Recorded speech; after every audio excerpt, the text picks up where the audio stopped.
Are you having a hard time figuring out what to get Dad for Father's Day? You should check out Row 1 Brand's Vintage Pictorum Gallery. They have America's best sports art.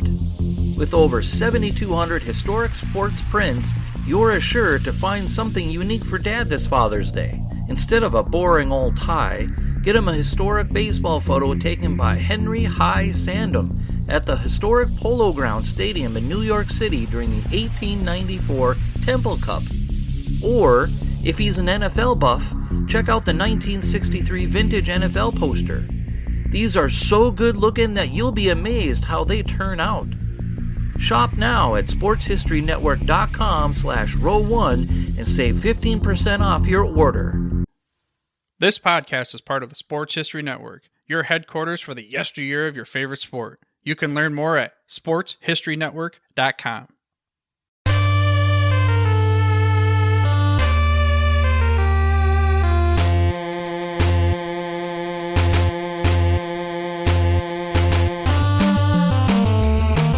It's time for Lombardi Memories, a show that takes you back in time into January or February to the greatest one-day spectacle in all of sports. This is the Every Other Tuesday podcast that looks back at each and every one of the 50-plus Super Bowls and tells the story of who won and why. For the fan who needs more than just a box score, this podcast goes drive by drive, play by play through the most dramatic games in history. I'm your host, Tommy A. Phillips, and today we have Super Bowl V between the AFC champion Baltimore Colts and the NFC champion Dallas Cowboys. It was held on January 17, 1971 at the Miami Orange Bowl, the third Super Bowl in the last 4 years to be held at the Orange Bowl Stadium. This was the first Super Bowl following the AFL-NFL merger. As always, we have a pop quiz and then homework at the end of the episode. The pop quiz question for today is, which NFL team is the only team to not be in possession of all its Lombardi trophies? The answer will come at the end of the podcast.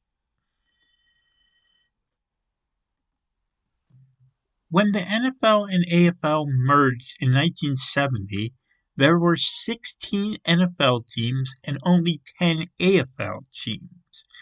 That meant that 3 NFL teams had to switch conferences.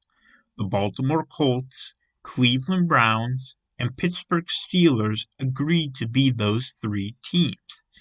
They joined the AFL teams in forming the American Football Conference. The rest of the NFL formed the National Football Conference. The Colts were far and away the best team in the AFC in 1970. They finished with an 11-2-1 record, the best in the conference. Their closest competitors were the second-place Miami Dolphins, who finished 10-4 and won a wild card. The other 2 division champions had 8 wins. Baltimore won the AFC Eastern Division, while Cincinnati won the AFC Central and Oakland won the AFC West. Led by quarterback Johnny Unitas, the Colts went on winning streaks of 6 and 4 games on their way to the playoffs. They then shut out the Bengals 17-0 in the divisional round before defeating the Raiders 27-17 in the first ever AFC Championship game to advance to Super Bowl V. Unitas threw for 2,213 yards in 1970, passing for 14 touchdowns but also 18 interceptions. It wasn't his best year, to say the least, but it could be understandable given that he was nearing the end of his career. This was in fact the last time he played every game in a single season. He wouldn't throw for 2,000 yards ever again, with paltry totals in his final 3 seasons in the league. The Colts had a great receiving corps. Eddie Hinton caught 47 passes for 733 yards and 5 touchdowns, while Roy Jefferson caught 44 passes for 749 yards and 7 touchdowns. In addition, tight end John Mackey had another 435 yards on 28 catches. So all those numbers mean is that the Colts were they're an air-it-out team. They're all about passing the football. And because their leading rusher, Norm Boulash, ran for just 426 yards and 3 touchdowns. So it was all or nothing through the air on Unitas' arm for the Colts. As for the Dallas Cowboys, they won the NFC Eastern Division with a 10-4 record. That record was only good enough for third in the conference, however. The Minnesota Vikings had the best record at 12-2, winners of the NFC Central. The San Francisco 49ers won the NFC West with a 10-3-1 record. Dallas finished at 10-4, the same record as the wildcard team, the Detroit Lions.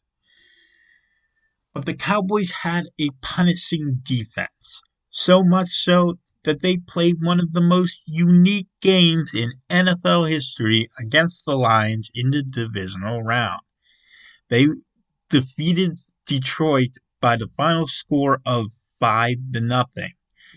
That exact final score has only occurred 3 times in the history of the league. The Cowboys then defeated San Francisco 17-10 in the first ever NFC Championship game, and that sent them on to Miami for the Super Bowl. Cowboys quarterback Craig Morton had a banner year, posting a passer rating of 89.8. He threw for 15 touchdowns as opposed to just 7 interceptions, putting up 1,819 yards. Running backs Dwayne Thomas and Calvin Hill split carries, with Thomas rushing for 803 yards and 5 scores, and Hill carrying the ball more times but gaining fewer yards, with 577 yards and 4 touchdowns. Speedster Bob Hayes was the team's deep threat at receiver. He caught 10 touchdown passes out of his 34 catches, going for 889 yards. He averaged over 26 yards per catch. The Cowboys certainly had a potent team going into Super Bowl V. The Cowboys won the toss to start Super Bowl V, and they chose to receive. Quarterback Craig Morton completed his first pass of the game to running back Dwayne Thomas, but Morton threw incomplete on third down, and the Cowboys were forced to punt. The Colts came out and went 3-and-out, with running back Norm Boulash being stopped for a loss by Dallas Cowboys defensive end George Andre, and that ended up forcing a punt. Cowboys, though, they couldn't do anything with it either. Colts defensive end Roy Hilton sacked Morton, and the Cowboys kicked it right back to Baltimore. On the first pass of the next series, Unitas threw an interception to linebacker Chuck Howley. He returned the pick to the Baltimore 46.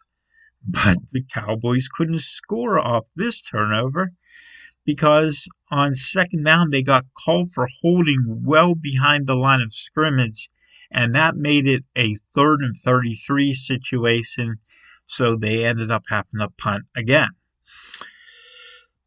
Only this time, on the punt return, Colts returner Ron Gardine muffed the return. Cliff Harris and D.D. Lewis were there for the Cowboys, and one of them recovered the football. Not sure which one, but one of them fell on top of the football at the Colts' 9-yard line. And that was the first of many turnovers on the day for the Baltimore Colts.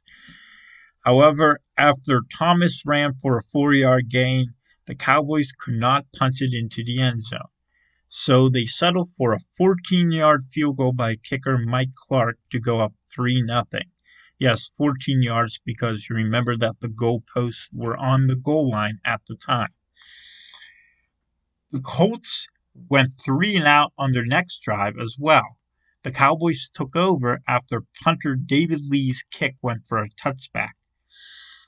Running back Walt Garrison ran for gains of 5 and 6 yards to get a first down.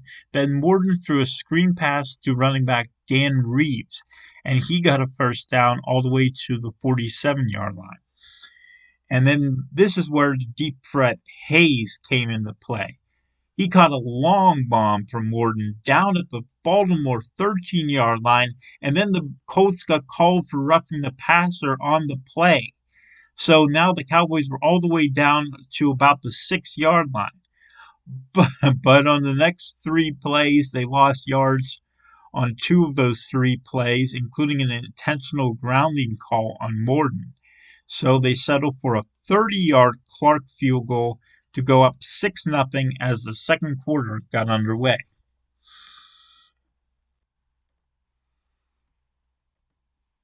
Unitas threw a couple of incomplete passes to start out the second quarter, and he and the Colts were looking at another 3 and out from around their own 25-yard line.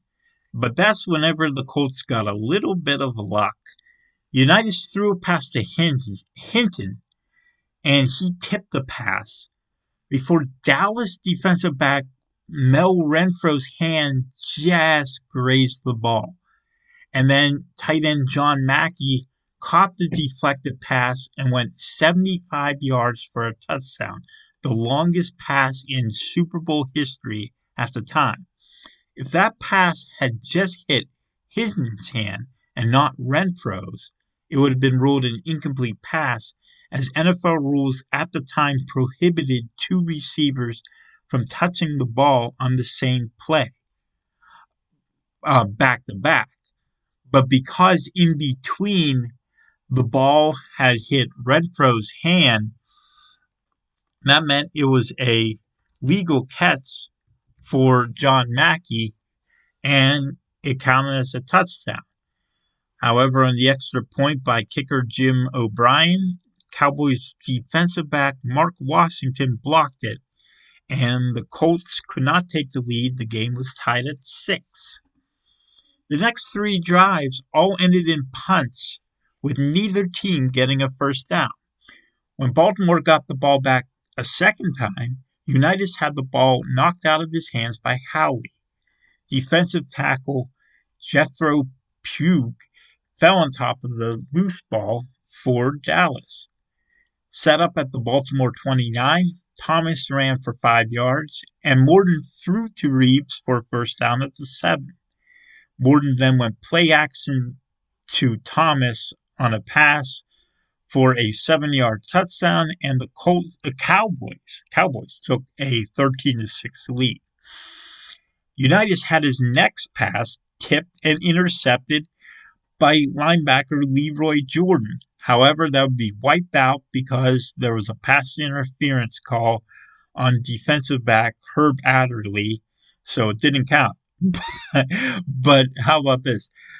3 plays later, Unitas throws another interception. This one goes to Renfro. And the Cowboys couldn't do anything with the ball, though, so they ended up punting it away, and the Colts got it back at their own 49. So now here came a bit of irony. Unitas was injured on that previous drive, so into the game came backup quarterback Earl Morrall. Now, you'll recall that Morrall was the quarterback who struggled so much in Super Bowl III that he had to be replaced by Unitas. Now, the shoe was on the other foot. Morrall was replacing Unitas. So, Morrall comes in, he throws a pass to Hinton for a first down at the Dallas 26. 2 plays later, he had Jefferson, another first down at the 5. But here, head coach Don McCafferty got very unimaginative. He called for 3 runs in a row by Boulass, and predictably, Boulass could not punts it in. So on 4th and goal from the 2-yard line, McCafferty said, let's go for it. But Morrill threw incomplete for tight end Tom Mitchell, and the Colts turned it over on downs. Cowboys then ran out the clock, and they took a 13-6 advantage in the halftime.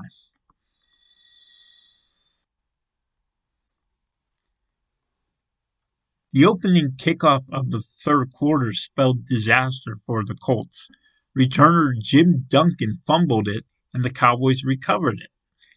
And the Cowboys had great field position, so Thomas and Garrison both alternated some runs. They both got a few runs each, and they got down to the 2-yard line. But right as they're about to score, Thomas fumbles right at the goal line, and the Colts recovered. And you just got to think that if he had just gotten another half yard, the Cowboys would have been up 2 touchdowns, and NFL history would be totally different. So now the Colts have the ball. Boulas ran for a first down to the 14. Then Morrill found running back Sam Haberlack for a first down at the 40. Fullback Tom Nowatzki ran for another 6 yards, and Boulas ended up getting a new set of downs on a 3rd down run. The Colts got close enough for O'Brien to try a 52-yard field goal, but it fell short of the goal line. But here's the thing. Back then, field goals worked like punts. So if your field goal was short of the end zone, you could go and down it as if it was a punt. So what ended up happening is that it was actually a good thing that it was short, because it ended up landing just a couple inches from the goal line. So the Colts downed it there. Dallas had to take over from inside their own 1-yard line. The Cowboys went 3 and out and punted, and that meant the Colts were going to get great field position. But they committed a clipping foul on the punt return, and they ended up back in their own territory. Morrill made up for it, though. He went long for Nowatzki, and that was a big pass that made it all the way down to the Dallas 15. But it looked like they're going to tie it up, and sure enough, Morrill throws an interception in the end zone to Howley. Chuck Howley's second interception of the game. He also had that forced fumble. As the fourth quarter began, the Colts still trailed by 7. The Colts defense forced the 3 and out, and they got the ball back at their own 18. Hinton drew a pass interference flag, giving the Colts 1 first down. Jefferson got another, catching a pass at the Dallas 46 for a first down. A holding call on Dallas gave Baltimore another new set of downs, and Nowatzki ran for 8 more yards. On the next play, Morrill handed off to Haberlack, and then Haberlack went back and wanted to throw it. So he threw it to downfield to Hinton, but Hinton caught it and fumbled. And it was a humorous scene. The fumbles like about the 20 and 10-yard line, and everyone tries falling on top of it, and the ball just keeps on bouncing all the way into the end zone, all the way out of the end zone, and it's a touchback. So it looks like the Cowboys are going to put this thing away. But then Morton throws a pass that gets tipped and intercepted by defensive back Rick Volk, and he returned the pick to the Dallas 2-yard line. Nowatzki ran it twice from there, and his second run went in for a 2-yard touchdown. O'Brien made the extra point, and the Colts tied it up at 13. The teams traded punts from there, and that meant that Dallas ended up getting the ball back near midfield after the 2-minute warning with a chance to win the game. The Cowboys got called for a holding penalty, so that set them back. Then Morton threw a pass that was not a very good one. It got tipped by Reeves, and intercepted by Colts linebacker Mike Curtis. He returned it to the Dallas 29. From there, all the Colts needed to do was run Boulas up the middle a couple of times. At 9 seconds left, they called timeout with the ball on the 24-yard line. With the goalpost on the goal line, that meant it would be a 32-yard field goal to win the Super Bowl. So on came Jim O'Brien, a rookie kicker, to try the biggest kick in Super Bowl history at the time, and still one of the biggest kicks in Super Bowl history. And his kick was perfect, and the Colts took a 16-13 lead with 5 seconds left. So the Cowboys got the ball back. They had one last play, and Morton threw an interception to defensive back Jerry Logan, and the Colts had won Super Bowl V. Super Bowl V is the only Super Bowl to ever have a player on the losing team win MVP. Linebacker Chuck Howley of the Dallas Cowboys won the award after picking off 2 passes, making 2 tackles, and forcing a fumble. So this time, I don't have to tell you who would have won the MVP, so the losing team had won the game, because that award already has gone to Howley.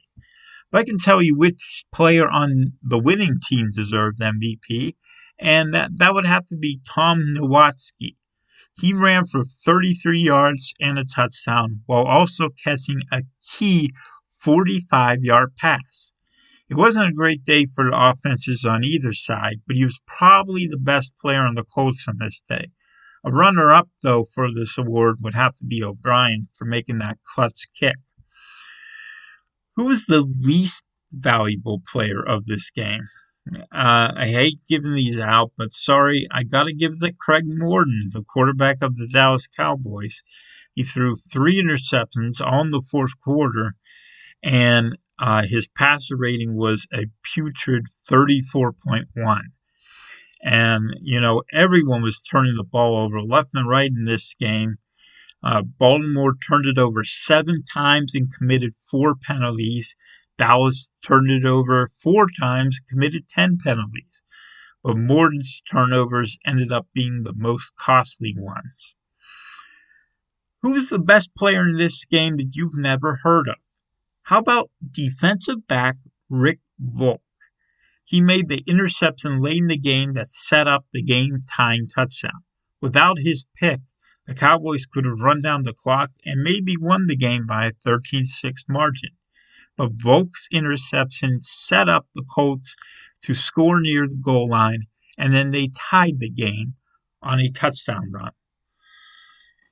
The biggest play of this game was obvious. That was Mackey's 75-yard touchdown reception. Yes, it was lucky, and Cowboys fans could still argue that perhaps Renfro never touched that ball, and that it should have been ruled an incomplete pass because of 2 offensive players touching the pass back-to-back on the same play. But from what I saw in the replay, I think the right call was made. You never know, though, because the cameras weren't exactly high definition at the time. But that reception saved the Colts from getting blown away like they did 2 years prior. Now, what's the biggest play you don't remember from this game? Has to be Thomas's fumble at the goal line early in the third quarter. If he scores on that play, the Cowboys go up by 14 points and likely win the game.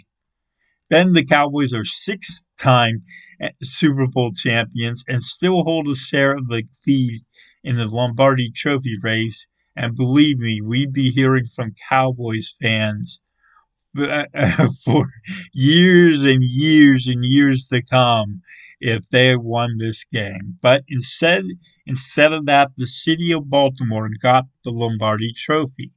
And that brings us to the answer to today's pop quiz question. Which NFL franchise is not in possession of all its Lombardi trophies? The answer is the Indianapolis Colts. When they moved from Baltimore to Indianapolis in the middle of the night in 1984, taking those Mayflower moving trucks, they did not bring their Super Bowl V trophy. The city of Baltimore then won a lawsuit to keep the trophy in Maryland. Thus, the Colts have 2 Super Bowl wins, but only one Lombardi Trophy. That other Lombardi Trophy, of course, they won Super Bowl 41, but the Super Bowl V trophy resides in the city of Baltimore, and Baltimore owns that trophy. The Colts can't have it. So that's a little interesting tidbit you may not know.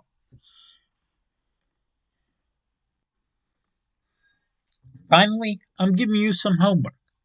I like to recommend books that are great reading material on each game. This time, I'm going with the book named The NFL Year One, the 1970 Season and the Dawn of Modern Football by author Brad Schultz. This book is all about the 1970 season, including an entire chapter on Super Bowl V.